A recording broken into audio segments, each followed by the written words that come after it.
घर में बरगद का साया। गांव के बीचों बीच एक बहुत पुराना बरगद का दरख्त खड़ा था। इसकी जड़ें जमीन में दूर तक फैली हुई थीं और इसकी शाखें इतनी वसी थीं कि दोपहर की सख्त धूप भी इनके नीचे आकर नरम महसूस होती थी। परिंदे इस पर घोंसले बनाते, बच्चे इसके गिर्द खेलते और बूढ़े शाम के वक्त इसके साए में बैठकर पुरानी बातें याद करते। लोगों का कहना था कि ये दरख्त कई नस्लों से इसी जगह खड़ा है और इसने न जाने कितने मौसम बदलते देखे हम।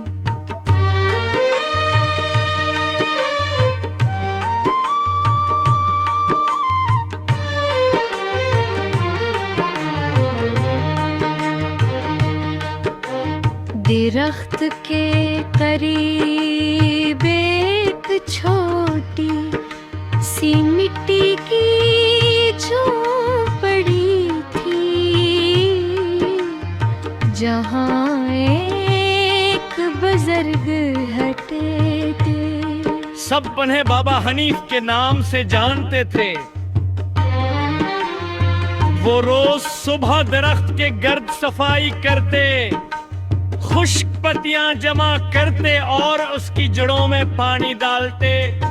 अक्सर लोग हंस करते खूब, इतना बड़ा दरख्त तुम्हारे पानी के बगैर भी जिंदा रह सकता है। बाबा हनीफ सिर्फ मुस्कुरा देते और खामोश रहते। एक दिन में भी सफर करते हुए उस गांव में पहुंचा। गर्मी का मौसम था। सूरज आग बरसा रहा था, मगर बरगद के नीचे ठंडी हवा चल रही थी। मैंने बाबा हनीफ को सलाम किया। उन्होंने मोहब्बत से जवाब दिया और अपने पास बैठने का इशारा किया। मैं बैठ गया। चंद लम्हों तक हम दोनों खामोश रहे। हवा में पत्तों की सरसराहट एक नरम सी मौसीकी पैदा कर रही थी कोई। मैंने पूछा,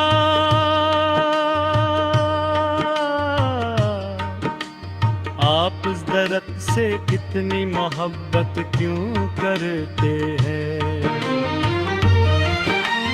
बाधा ने आहिस्ता से एक खुश पत्ता उठाया और बोले, जो साया देता हो उसकी खदमत करना फर्ज बन जाता है। ये बात मेरे दिल में उतर गई। दोपहर के वक्त एक मुसाफिर वहाँ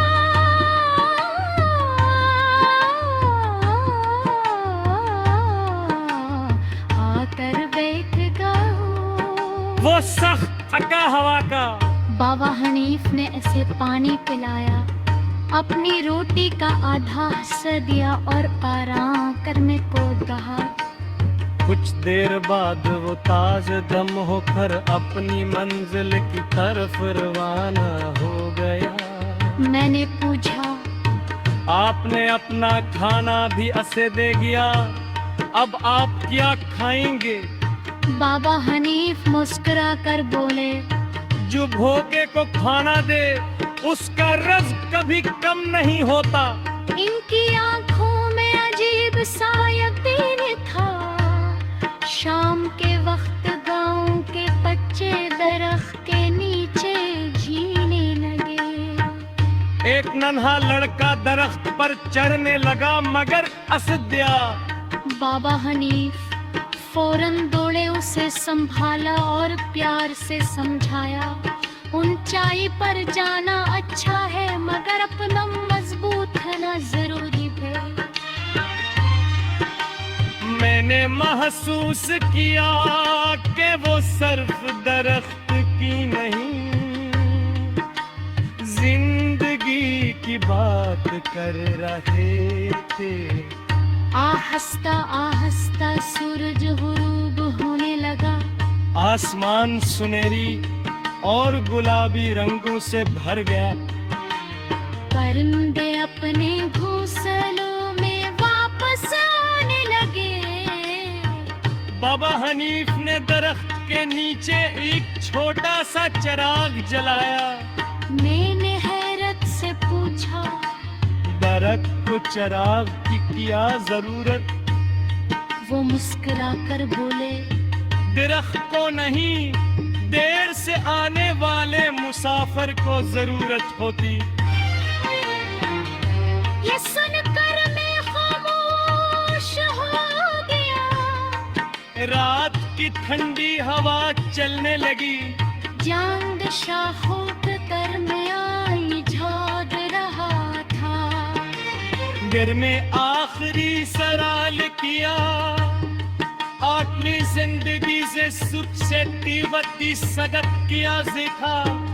बाबा हनीफ ने दरगत के तने पर हाथ रखा पर कहा, दरख्त जितना पुराना होता है, उसका साया इतना नहीं बड़ा हो जाता है। इंसान गरीबों के साथ घर में रिंतिल हो जाए है। इसकी जिंदगी दूसरों के लिए इनमें पी जाती।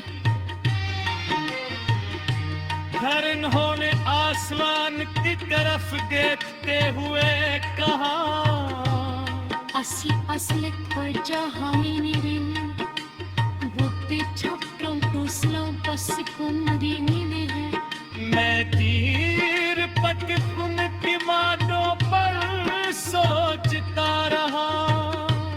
रुखसत लेकर गाँव से निकल पा। कदम आगे जाकर मैंने पीछे मुड़ कर देखा। बादक खामोशी से खिला था जो राग मुद्धम रोशनी में दबा था।